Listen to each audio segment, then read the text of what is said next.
एगो की कहबो ये खला कर दे एगो बाबो बा तेरी गदी लग गया ना जी अरे वो खला कर दे तेरी काम है अरे मामा चोरी खला एगो ये गई कि वो बेचना नहीं बेचना कल गए कि तू 100 टका दल गए एक से मैं दारू ले लियो एक से मैं हाथ गलती कीन ले लिए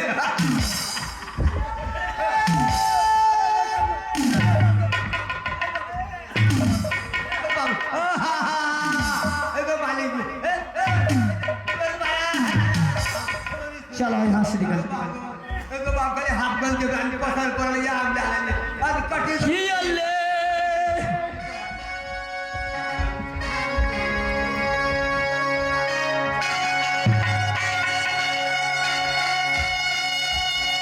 आराम की बच्चा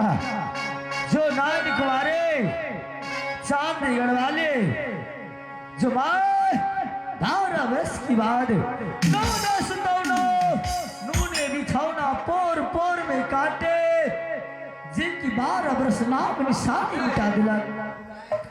लेकिन वह लहरा में सत्य आई स्वयं